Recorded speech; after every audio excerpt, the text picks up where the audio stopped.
Thank you, our speakers, for your valuable ideas and experiences. I would like to request everyone to be seated. We are about to start our next session. Dear audience, esteemed panelists, honorable guests, honorable trustee members of the BOT IOB, respected faculty members, and beloved students. Now, our panel is about to Rewilding Bangladesh, building collaboration for socio-ecological impact. For this, I would like to humbly request our keynote speaker, Mr. Shehzad Munim, CEO Bonoyan Bangladesh. I would like to call him on stage. Thank you.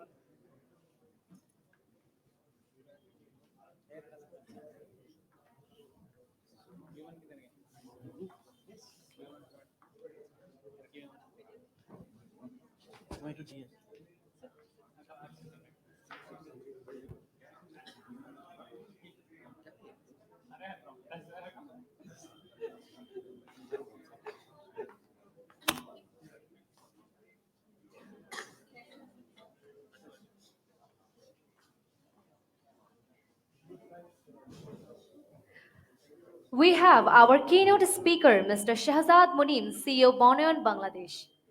We also have Dr. Marufa Akter, Chair Global Studies and Governance IOB. We have Dr. Farid Uddin Ahmed, Senior Forest Management Specialist, Arannayk Foundation, Bangladesh. We also have Dr. Najmun Nahar, Professor, Agroforestry and Environment Science, Shere Bangla Agricultural University, Bangladesh. I would like to come on stage and take your seats, please.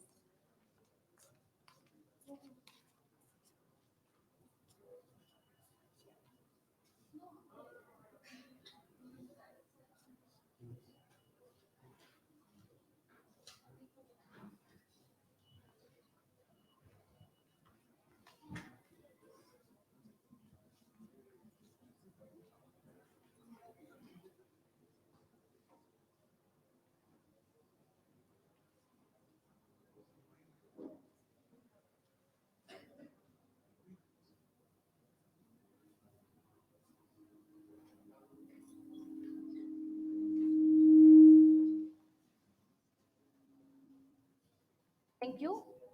Now, I would like to humbly request Mr. Munim to give his keynote address and afterwards for Dr. Marufa Akhtar to moderate the session. Thank you. Good afternoon. I am actually in a very enlightened company, and Ranjit, thank you for actually bringing me here. What I would do is I would share some practitioner's perspective. I'm not an expert in this area. I've grown up into an organization which actually has a culture ingrained into its entire internal system, which promotes afforestation over in the country. So I will very quickly get into this very small slides that I actually have to share. So very interestingly, I saw a few things that was the main topic of COP in terms of ensuring climate-resistant culture, I think, which is a reality of Bangladesh very much, and we live in it every day. Renewable energy sources that we need to look for. We do our little bit of effort, but I think we need a lot bigger participation in the country in terms of having a source that is reliable to get renewable energy, which at this point in time is non-existent. But the government is working on it, and the private sector is. And on the net zero, every big corporates in the world is actually publishing its targets and actually saying that we want to achieve this position by a certain milestone, a certain year. And that is actually a very interesting perspective. What I bring in is when the shareholders of big corporations are interested in this journey, you see the needles moving. It starts with the shareholders. It doesn't start with the employees, philanthropies. When you want to make a big move, you need to start it from the shareholders. And compelling the shareholders and the valuation of a stock market change actually drives it, which we are seeing in the global stage. Does it happen in Bangladesh at this point in time? I doubt it. it doesn't have almost no reflection in our stock markets. But that's the journey every single market actually goes through as the economy progresses. I think we're at a very infant stage. If we look at the developed stages, these are the kind of commitments global organizations are making, yeah, in terms of net zero. But you will hardly see any large organization in Bangladesh actually making any such efforts. The causes of all these changes that we know why we do all those things. The population, of course, we have a lot. We know why we do logging. All those photos on that side actually talks about what we are doing that is not right. Okay, and these are the effects on the other side. The main reason for it is economics. All the things that we do that we often knowingly unknowingly harm the nature is the economics of it. And when the effect of that actually happens to us, it adversely affects our economies as well, but we don't realize it now. We carry on doing things which in the future is going to affect us. And when it starts to affect us, we start to ponder, why on earth is it happening today? Yeah, that's the cycle of life. That's the cycle of humanity. Look at Bangladesh, our story. Um, there was a dot in the middle you can see in the 1930s, which is supposed to be, I think, around Mymensingh region somewhere, Madhupur, Gaur, or something we heard. You go there, and these days there's nothing. Of course, you can clearly see the pictures are changing, and if you actually have a 2021 photo, that will have lesser greens, obviously. The reason is very simple. We have too many people, and you can see on the other side, the forest levels in the country is depleting. And our only big bastion, actually, which is in down the south in Sundarbans and also the Chittagong hill tracts, that is also depleting fast. And I know a little bit about the Chittagong hill tracts part because that's where we are in. I'll talk about that, how we actually have lived through this journey of afforestation in Bangladesh at this point in time. We have a good neighbor called Bhutan. Um, they actually can afford it because they have less people. They also believe on overall happiness rather than economics. And they actually have a beautiful situation where more than almost half of the country is actually wilderness. Now, if you think of Amazon in the Latin American area, the Amazon forest we all talk about, that is the renewable source of the world, isn't it? For us South Asians, probably Bhutan is one of the countries which is saving all of us in a way. And is there any connectivity amongst us? I think the previous panel was just talking about the connectivities amongst our. Nobody put the nature never put a border. I love that comment. Actually, nature never puts a border. It's just nature, isn't it?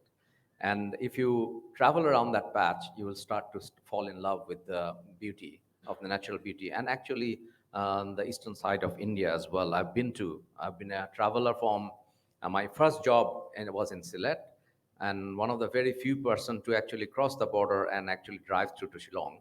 And I can tell you, I've traveled around the world. That is one of the most prettiest journey you can actually do. Yeah. So these are the things that we need to cross learn and share as well together if we are on the journey. In Bangladesh, there are few interesting good things actually happening. Okay, so the government is interested. Government has got a plan. The Delta plan is there. There's Mujib Climate Prosperity Plan, and you can see a lot of the donor agencies and everybody's working on it. There is a commitment from the government of talking about 72.7 million saplings they want to put in. All good. The biggest challenge is on ground implementation. As a person leading a organization which has been in the journey of afforestation in this country, we put in about our numbers are so far is 1.2 million that we actually have done. The small efforts that we do, about 5 million saplings, we know how difficult it is to make them survive and actually grow and deliver the results. Yeah. You can give away a lot of saplings. Does it survive? What's the survival ratio? That is something that we need to all talk about. And in the journey, this is where I think in the area of real making difference on ground, That's where Bonoyan can actually have a bit of an experience sharing. That's why I'm here. So Bonoyan, what is it? It started as a uh, CSR activity of a large multinational company. Yeah, 42 years ago. 42 years ago, we started the journey with small ideas. And so far, the numbers are here. I keep on forgetting numbers. 12 crore, crore and millions always is a confusion for me. Yeah. 5 million saplings each year we commit. That's the number we have. Set in stone, we go out, and every year, rigorously, we've been doing it for 42 years. You can see in the dotted on the maps a few places. That's where we operate. You can see that we are nowhere in the Sundarbans. There's a reason why we don't go there is we have no business there at this point in time. We go to places where we have commercial interest, where we have our own people looking after our initiatives. If you don't have people directly dedicated to their cause, you're unlikely to get success. So our all efforts have been around the places where we have a sizable establishment, sizable cover of management, and they actually have the culture and the passion of afforestation. Every single member who joins in the company is inspired in this journey. Yeah, and I can tell you very clearly, the most enthusiastic are the youngest population. Yeah. And that's where our success has been. Um, I heard the thing, Ranjit, that you guys are talking about from snow line to sea line. We don't have snows, so we've gone to the toughest, highest altitude point that we could find, and we've gone down to the absolutely sea level. And also, I take a lot of pride when Raihan is over here. He's the only one who's probably been to that island where we tried to take the Rohingyas. Yeah, and we tried to our first effort of afforestation there, and we failed miserably. The reason is we didn't know that landscape. Then we realized that we needed different type of plants. You just can't go and grow mango trees in that island. You probably need coconut trees or some different species. Did we stop there? On the first effort, we failed? No. We went back again and we are growing and making success. Our journey has been like that. We fail, we learn from the local communities, we involve the local communities, and we move forward. Lot of pictures, beautiful. We call them the big milestones or canvassing projects, like the Samanat Airport. We have the bypass roads. One interesting thing is there is no big forest in this picture, right? It's just the land that we have. Use it. We cannot have big forests like Sundarban, again recreated in this country. We are struggling to even keep that. Okay, we are losing the Sundarban slowly, but we can restore it. That's one of the other topic. But what we have done is we have found land. Who got the largest land? It's the government. It's the roadsides. It's different projects. You can see probably the Jamuna Bridge, that approach road. It's around that vicinity. That's the area that you can work on. And that's the land that is there. How do you work on that is the good question. You work with the local community, you work with the government, you involve everybody around that place. And that's how we make it happen. This slide is not to show that these are our flagship projects. This slide is already only there just to show that it is possible without just creating a forest in one place. Yeah, you can make the difference. This is a photo that I have a lot of pride in. Okay, we all know the Rohingyas came in our country, and that was the situation in 2018. That's the situation now, roughly. Did we do it alone? No. We're only at 10% or 20% max contribution. This is where we work with the government. We work with every single entity that was interested in afforestation or reforestation in that place. And why I put it up is a photo because the real big emphasis is to work together to make a bigger difference. You cannot create alone a landscape difference like this. Yeah. Thank you. Thank you very much.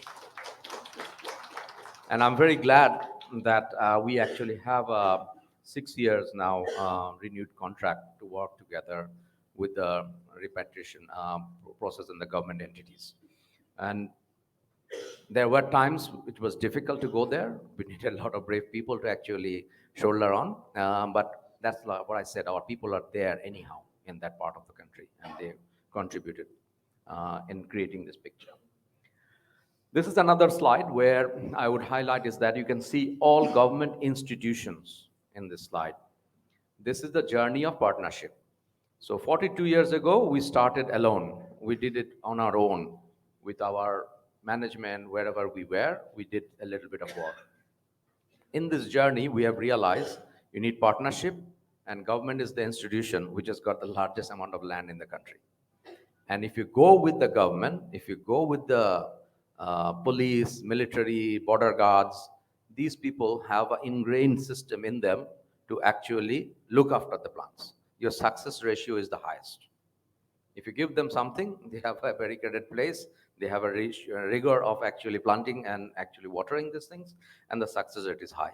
And what we have now gone into is Rajshahi is the greenest city in Bangladesh. We are working with the mayor, we are working with the Dhaka mayor, and we are also working with the forest department. So it's an inclusive journey with the government that allows us to get scale. You can do only a little bit in your own. When you work together, you can get scale. And we've been awarded. These are the most valuable thing that we have received. Of course, do a good job, you get a pat on the back, you got Prime Minister's award, you get all the recognitions, which is good. But that brings me to the last slide. Is it's good to give me a pat on the back, but remember, we are commercial organizations. There has to be some policy interventions that gives you a bit of an incentive. Our learning with the farmers and the communities in the patches that we walked in, you show them the commercial benefit, the economic benefit of this, and it thrives. If you just leave it to charity, if you leave it to just good work, it has its only limited impact. Not too many people are interested. The moment you start to add the economics to it, the people understand the value of it, it just multiplies on its own. We can demonstrate to you about more than 100 plus families who've actually grown bigger, educated their kids, married their daughters, and actually achieved economic independence just relying on planting trees in an organized way. And that's where I stop, and let's have a bit more conversation around it. Thank you very much for this opportunity.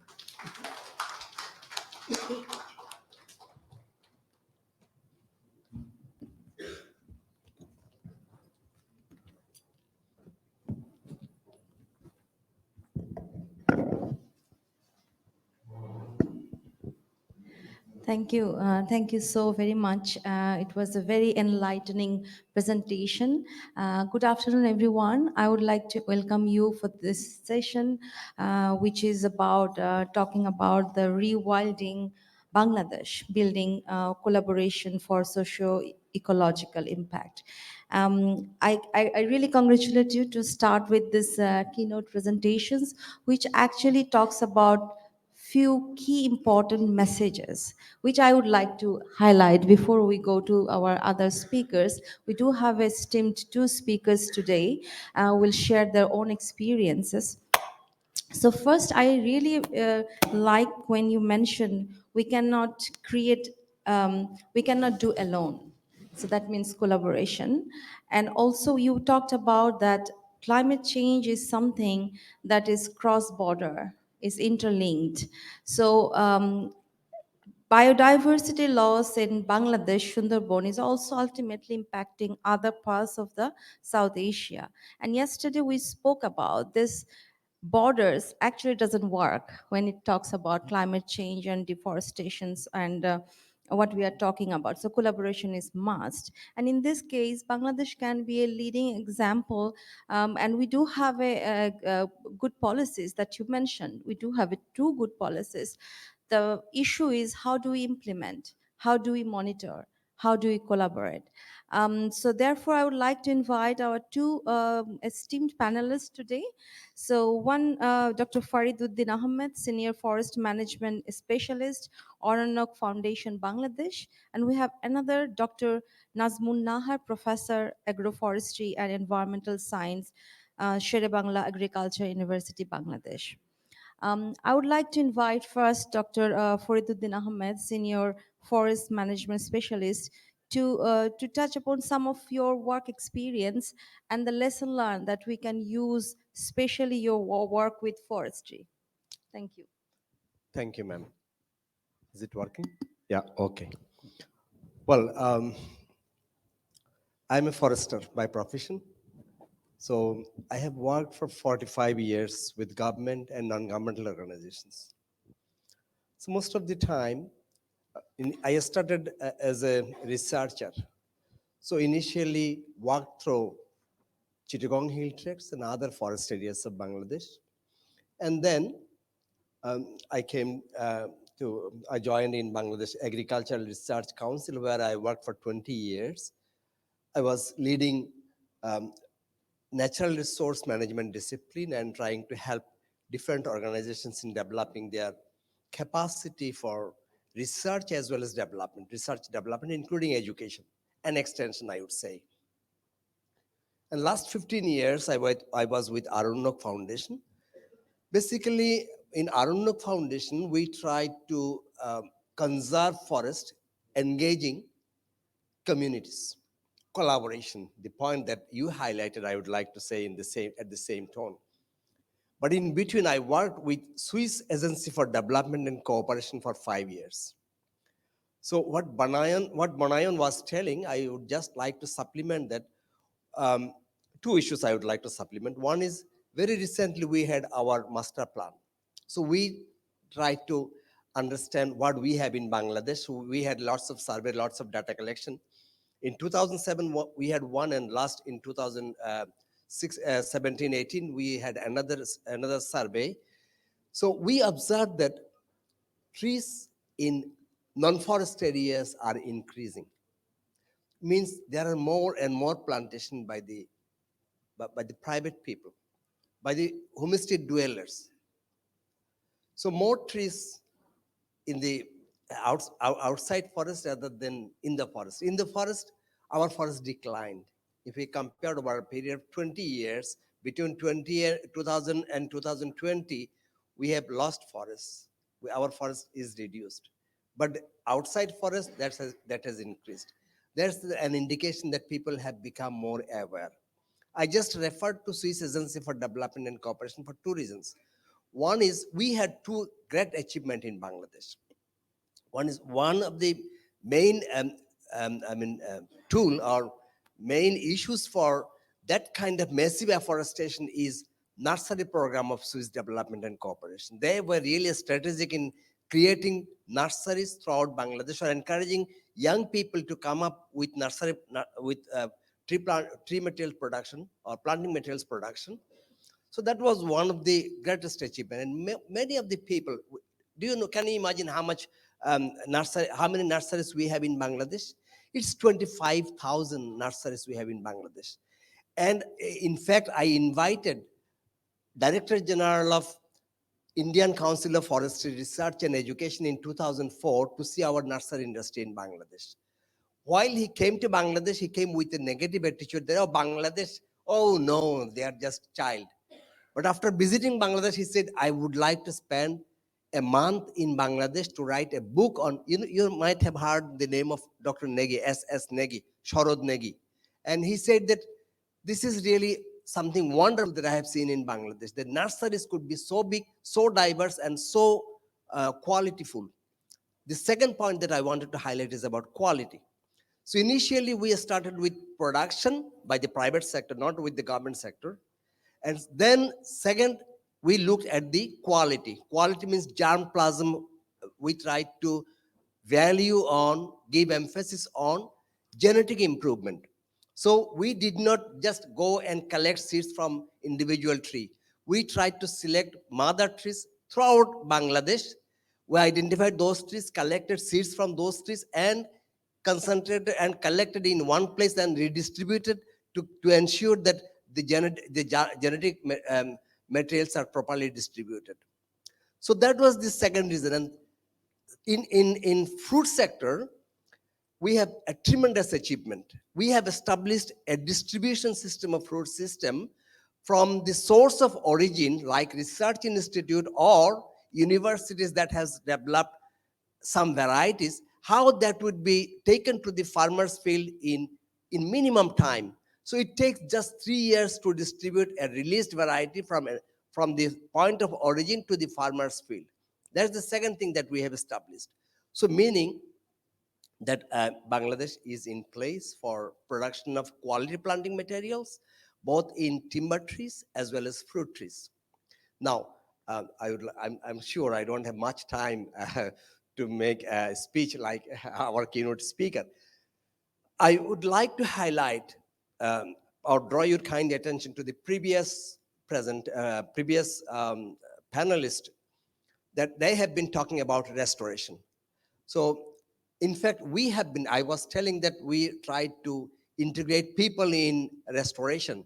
So, that is very important for climate change, for biodiversity conservation, so to say, for value chain establishment. Even government is really encouraging fruit tree production in Chittagong Hill Tracts. For all those kind of things, we are now trying to emphasize on restoration, forest landscape restoration.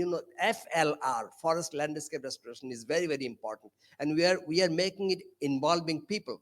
So what we are doing, using those satellite which we have already seen in the last presentation, using those satellite, we have identified the areas either degraded or shifting cultivation land. I'm not saying that shifting cultivation is bad, but in Bangladesh, because of increasing population, the rotation, the fallow period of shifting cultivation is reduced to 3 to 4 years from 19 to 20 years.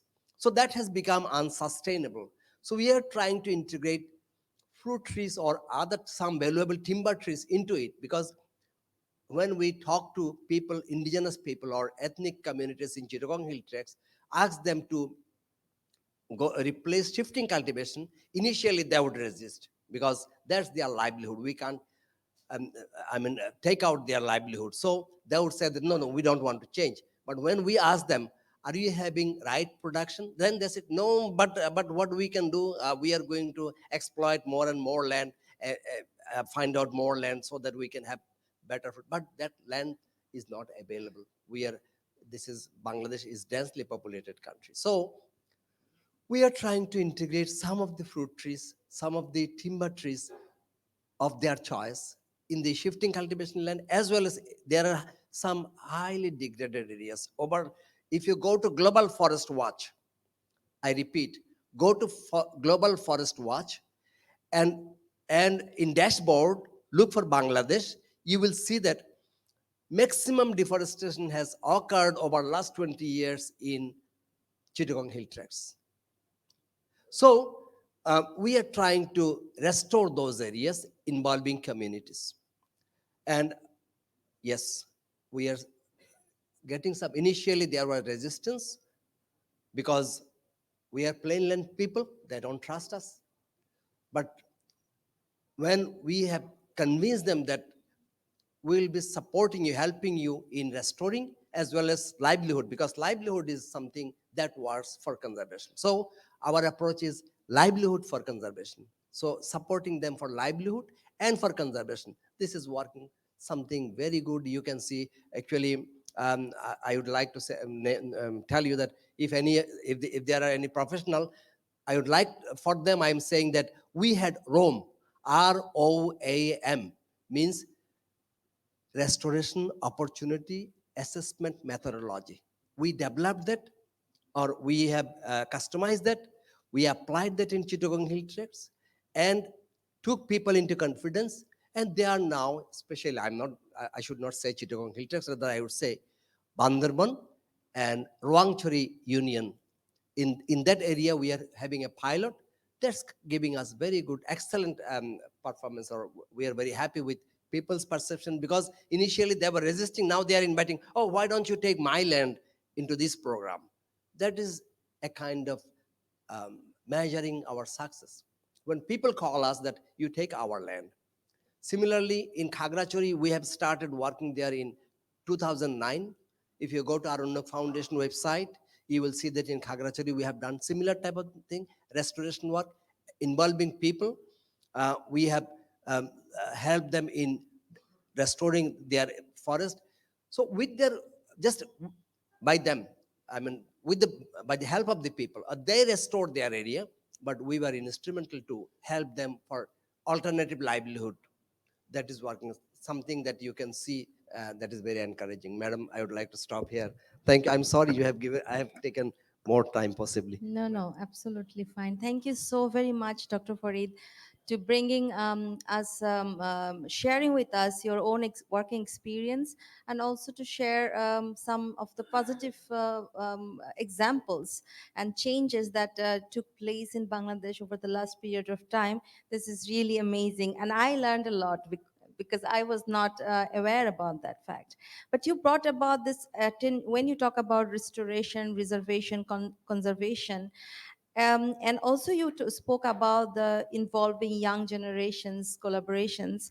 So my questions, and even I would like to hear from you, ma'am, about how this collaboration can happen, and also how, because you talked about the business models, fostering business investment in restoration to create social and ecological impact, and the key incentives that need to be put into place to encourage this investment, to encourage this private, and to merge this private and public collaborations for this work. Because at the end of the day, we know money matters, funding matters. How do we work here?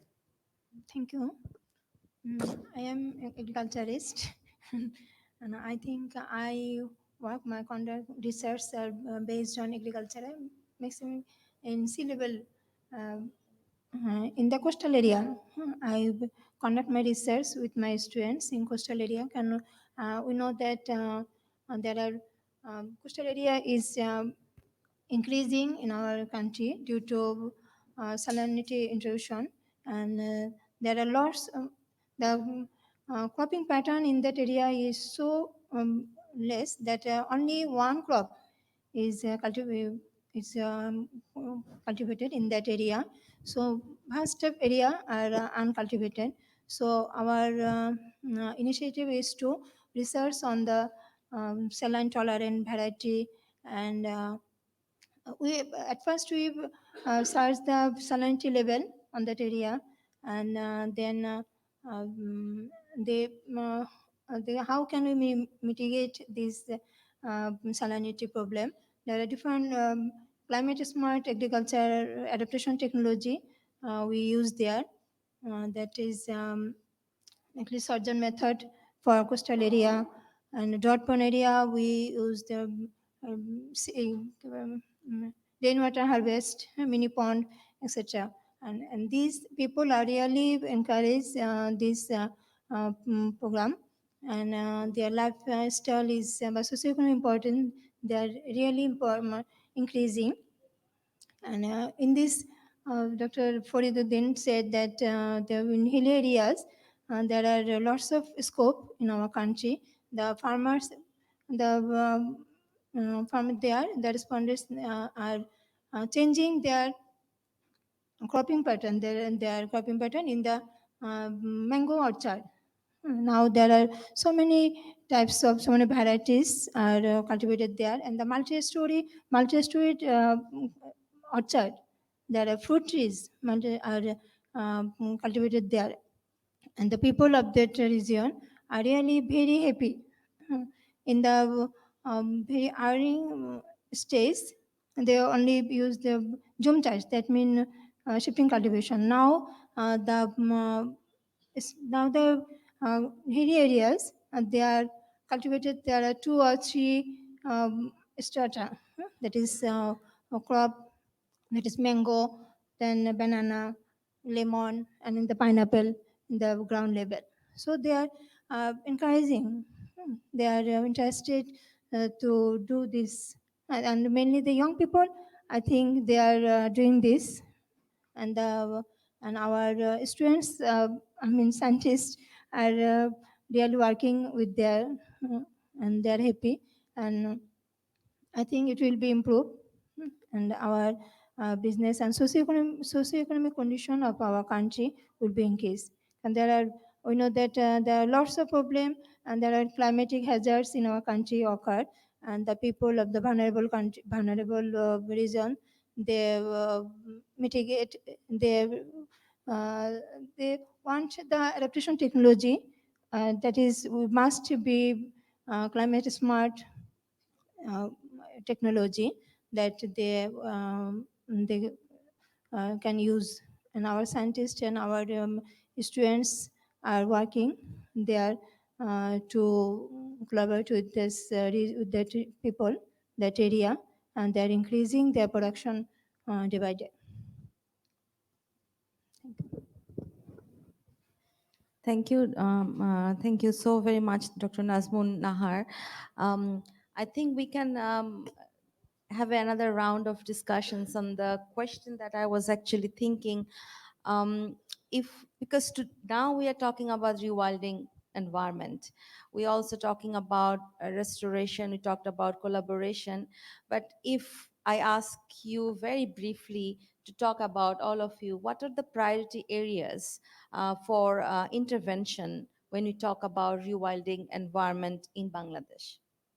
Which are the priority areas and where we can actually do a lot more in the context of Bangladesh? Anybody, you can. Okay, I think let me again take the floor. Yeah, you have raised a very important question.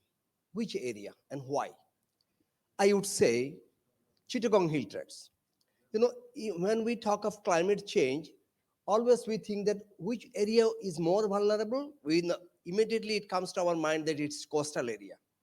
But while World Bank made a strategic plan on climate change, they have showed that it is Chittagong Hill Tracts.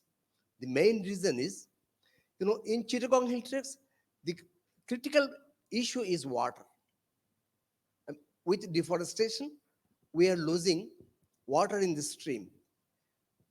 Usually, women goes travels 1 hour, 2 hours, or 3 hours to collect just um, some water for drinking and domestic use. The water is reducing because trees are declining. With decreasing forest cover, soil cannot hold water, so water is running. I mean, immediately after rain, it just goes to the drain, and people don't get water around the year. In the past, they used to get water around the year, and they could make their subsistence with it. Now, if you go to Chittagong Hill Tracts, if you want to locate where people are located, you will see that they are located in a place where there are some forest, because that forest is the source of water. And in the morning session, His Excellency British High Commissioner was telling that he visited Chittagong Hill Tracts last month, and he came to know that people in Chittagong Hill Tracts, they are conserving forest for water. Yeah, that is very true. They are conserving a patch of forest for water, and those patch is commonly called village common forest. Means village common forest. That forest is a common forest. People in certain area, in each mauja, or in certain area, they uh, join together and conserve a forest. Of course, there is a system. There is king. You know, in Chittagong Hill, there is king system. There are kings in 3 hill districts, and under king there are headmen, under headmen there are karbari. So either headmen or karbari, they distribute land to the people for shifting cultivation, but in common they conserve some forest which is called village common forest, and that village common forest is the source of water, as well as bamboo and some other timber product they get from that village common forest. And there are only 400 or 400 plus such village common forests, and the area is only 30,000 acres. If you compare total area of Chittagong Hill Tracts, that is really tiny sesame. It's very small. So we need to restore forest, and that restoration is mainly for ecosystem function, restoration of ecosystem function. Basically, ecosystem function is impaired because of deforestation, because of land degradation, deforestation and land degradation.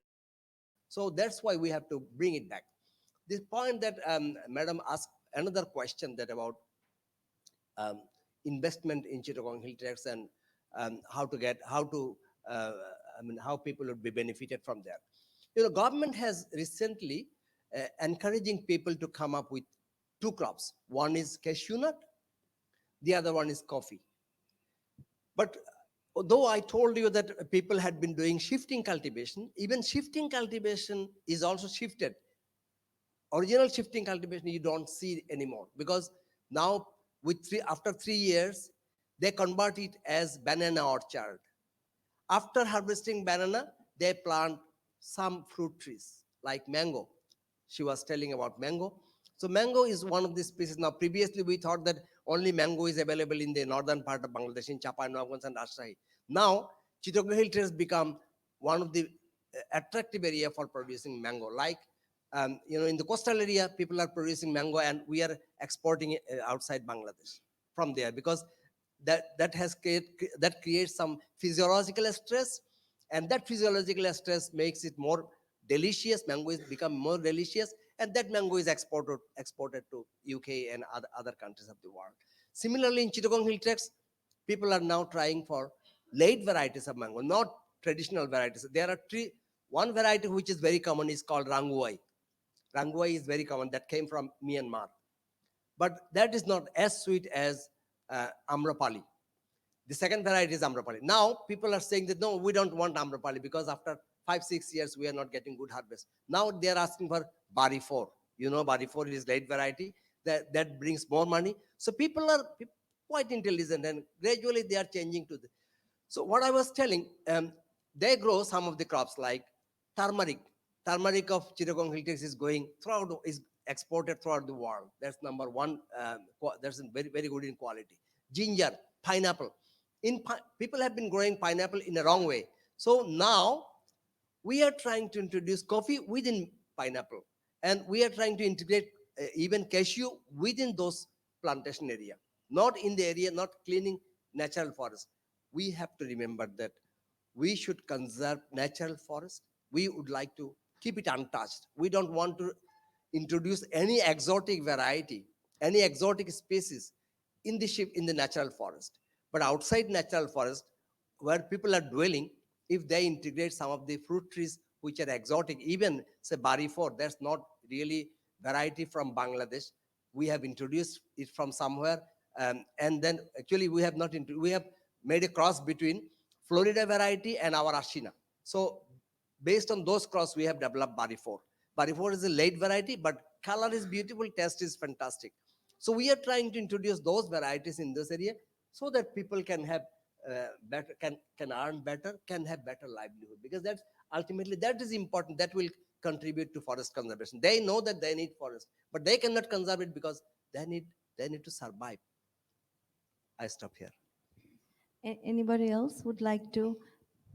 I'll just add, so it's absolutely correct, and I've direct witness to what he was talking about. I'll just add the thing over here: ecology is economy. So if you don't translate it into economic benefits, as Sir just mentioned, this success will never come. And all I would add to that, what you were saying, sir, is we need to have policies where big commercial entities take interest in value addition of that. Just basic agricultural output is not going to give you the cream of the entire thing. So you need to have certain investment, make juice out of the beautiful pineapples, improve the logistics of it. Bringing agriculture produce from Chittagong Hill Tracts is a nightmare. Ask me, and I know exactly how difficult it is. So infrastructural improvements is another thing where if you integrate it all and create the overall circular economy of it, only then you'll see natural flourishing. Yeah. If you don't do that enough and incentivize enough, and then this discussion of all green financing and all that. So these kind of policy intervention is needed to actually make a significant leap in the next 10 to 15 years in those places where we are trying to reforest. Yeah, that's what I would add. No, great point. Ma'am, would you like to add something? I'd like to add, we know moringa, moringa, that is shazna.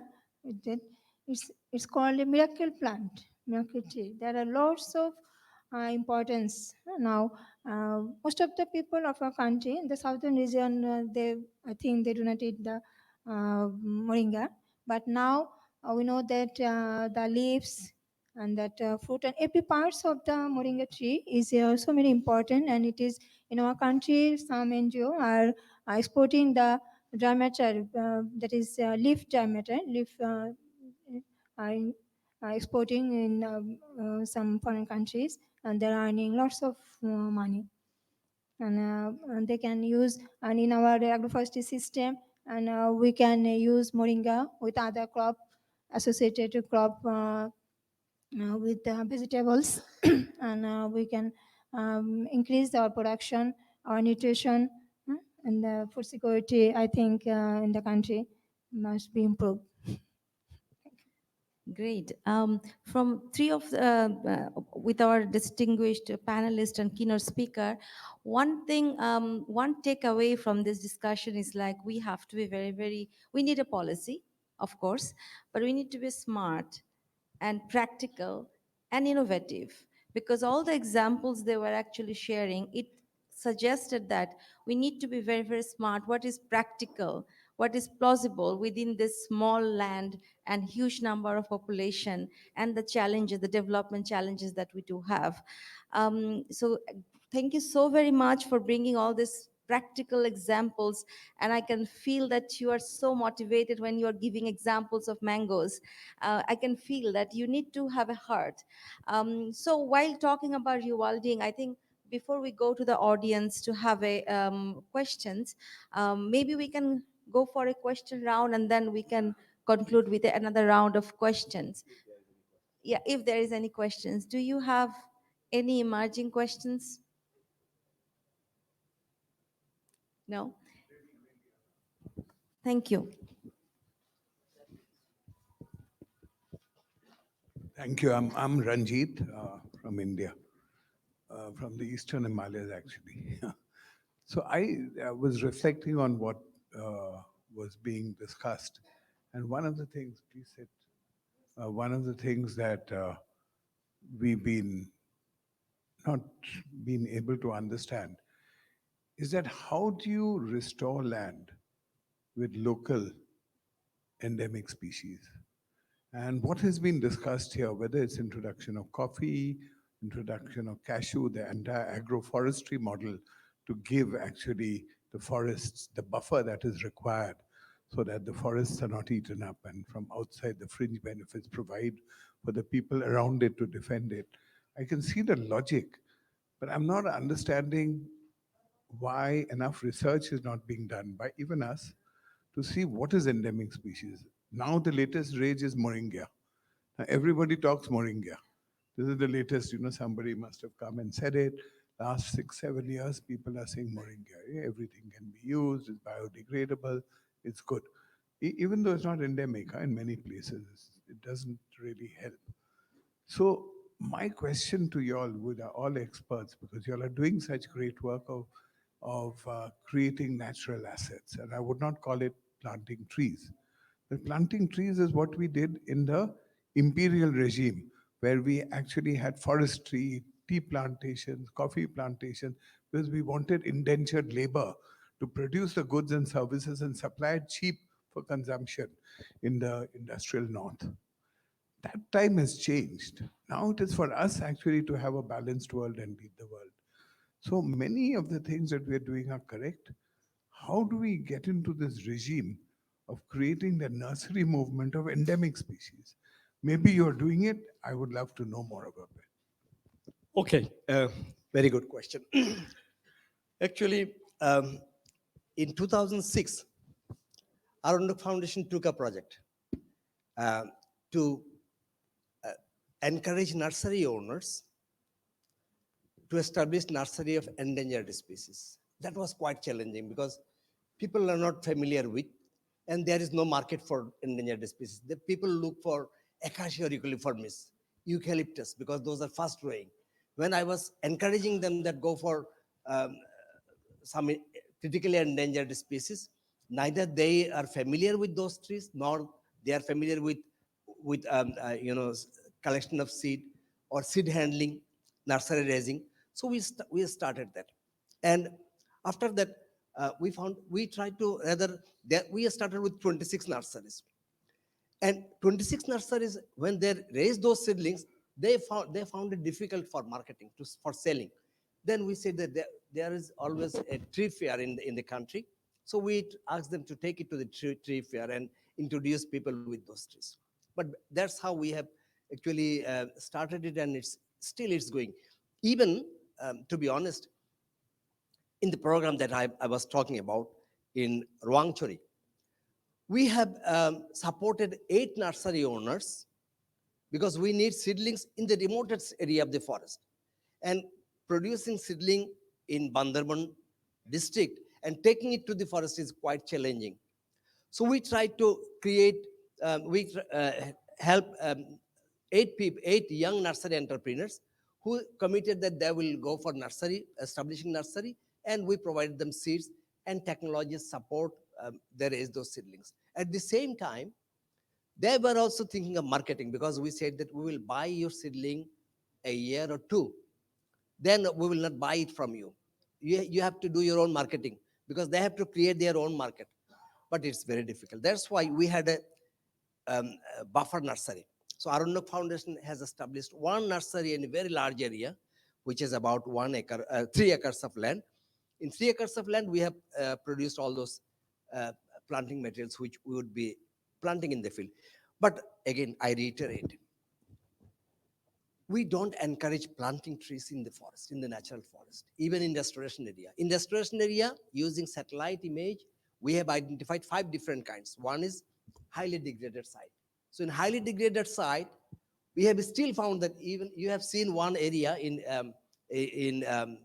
Cox's Bazar, Ukia, where these makeshifts were established for people from Myanmar. So Rohingya camp. While we started planting trees, after 1 year, we have found that we got almost 20% which are natural regeneration. You might have marked that we have just removed topsoil, but which means that there is no seed bank. Apparently, there is no seed bank.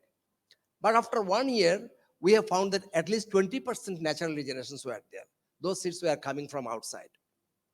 There is no mother tree also. There is no forest around, but still there are, seedlings are coming out. So exactly same thing we follow. And even in Khagrachari, while we said that we will give you money for planting 2,500 seedlings per hectare, which means 2 meter by 2 meter. You understand that? But at the end, they said, no, sir, we could not plant more than 400 seedlings per hectare because there are lots of seedlings. I'm just saying that the soil of Bangladesh is so fertile, so good that you don't need to plant seedlings in the forest. Of course, in the forest, not outside. Outside, you have to do. As you rightly said, in Chittagong Hill Tracts, British came to remove natural forest and planted teak for high value timber. They thought that earlier natural forests are low yielding forests. So that's why they replaced with teak. But now situations have been changing. So I'm saying that even in the highly degraded forest, there are natural regeneration. If we retain those natural regeneration, you get completely those areas. But farmers or people who are living in the communities, they want some cash. So they say that, no, I would like to have at least this plant. Please give me this plant. That's how we have planted 400 to 500 seedlings per hectare. I mean, you understand what I'm trying to say. So that's how, yeah, we can have further conversation. And about how we have integrated other trees, it's not in the natural forest.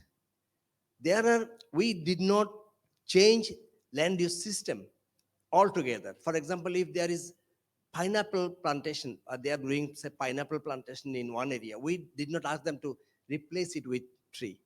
Rather, we said that okay, introduce some crop. Even in shifting cultivation plot, we said that okay, try what fruit trees you like. They said mango, guava, and those trees. So we said that okay, plant those trees, and even coffee. even moringa. And about moringa, I tell you, I would stop saying one story. I had a collaboration with Japan, an agreement with Japan that they will buy uh, tons and tons of moringa leaves from Arannayk Foundation. It was established in 2018. So getting so many plantations, so many leaves, so much of leaves was difficult. So I encouraged Brak to plant moringa in Rohingya camp. They planted 100,000 saplings of moringa, and it was very difficult to get seeds of moringa. So either we plant, branch cutting. That's a quite system, but not easy. And while I was in SDC, I imported some moringa from Africa. You know, to my utter surprise, it did not produce seed. It did not perform well like you know um, this Prosopis juliflora that became menace in Pakistan and India. Same thing happened in Bangladesh, so we had to immediately remove those moringa. So bringing plants from outside, I'm just giving a message that is also without research is very dangerous. And we are doing, of course, what I'm saying. We had some research backup. Some background of research. So even coffee, which I imported from India as well as from Indonesia and Africa, I did not take it to the field directly. I know the principle of introducing tree. So we have certain steps. We always bring some planting methods from outside. Then we go for screening. So even Sir, I may yeah, sure. Thank request you. you to running out of time. So do you want to respond any, or because we have a question from the audience? Because you stop where you stop is a very interesting, where you actually give examples of using brag to fulfill the requirement that was asking from Japan. So this is a innovation, the investment where we can actually unlock this investment, which are actually my last concluding comments. So before we go there, maybe I would like to hear from the audience one question, and be very brief.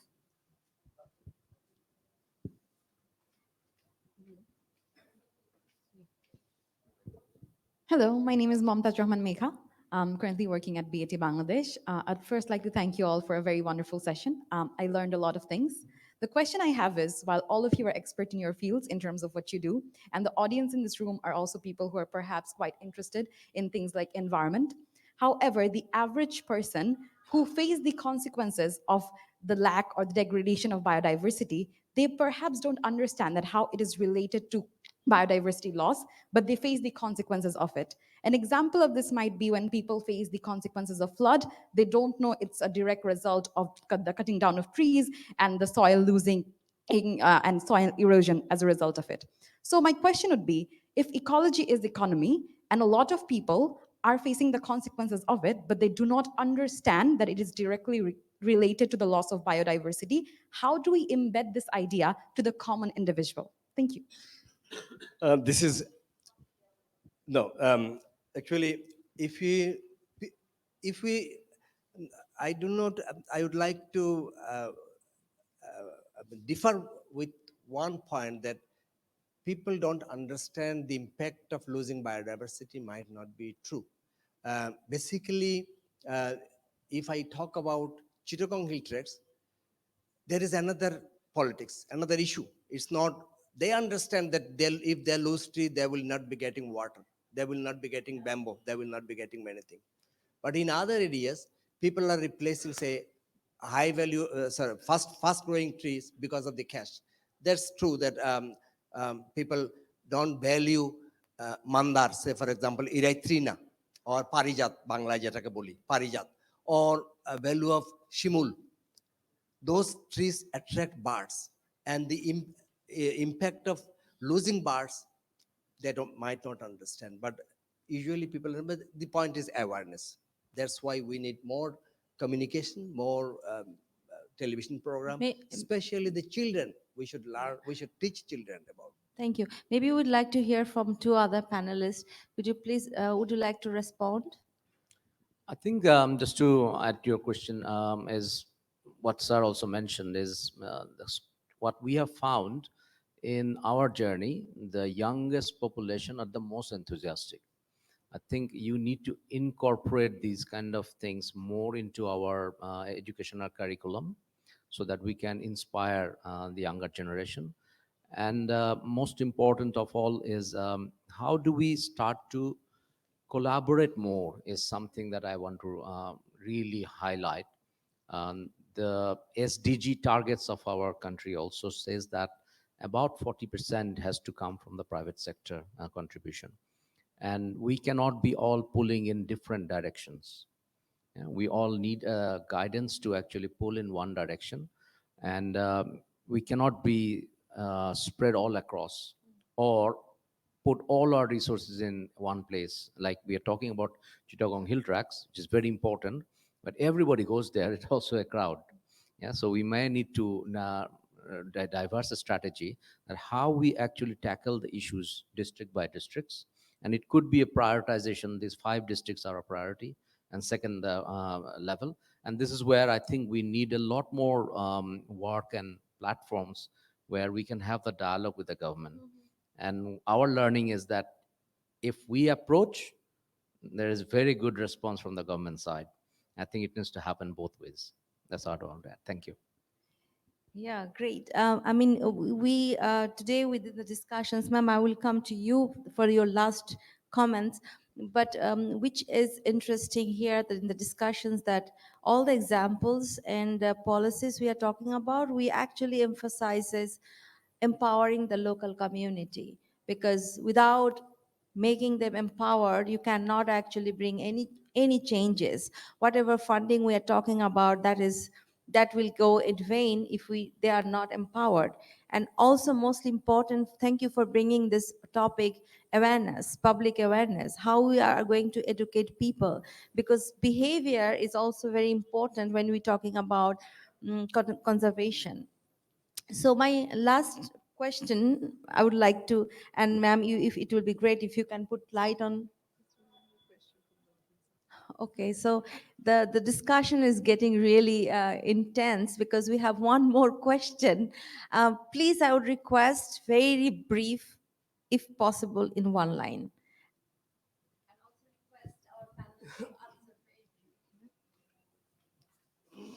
Thank you for this opportunity. This question is to Mr. Ahmed.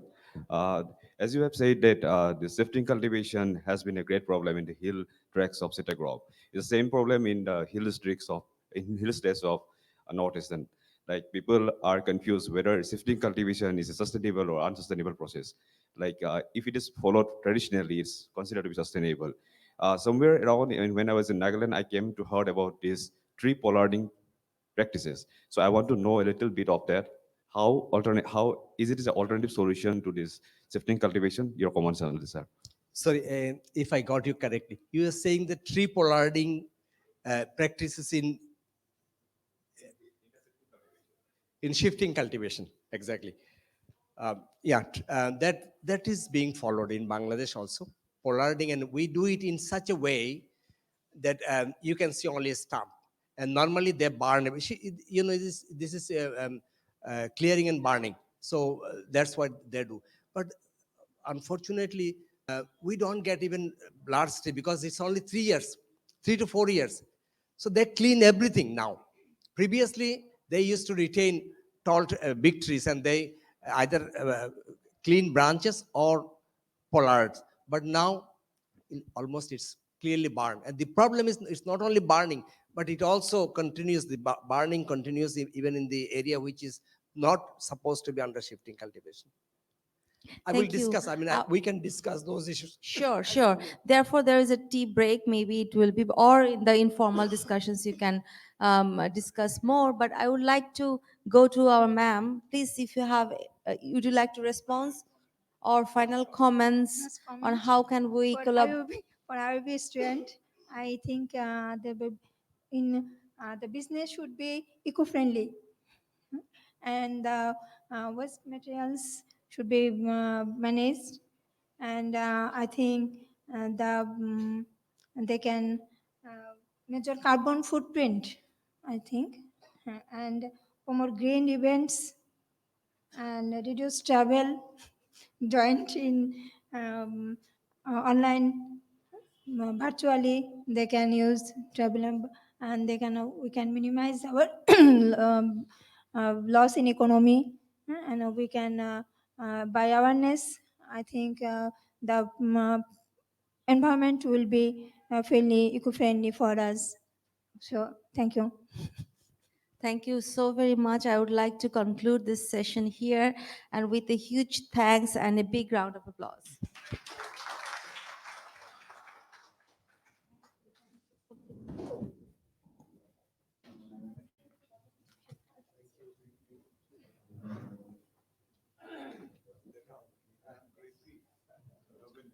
Hello.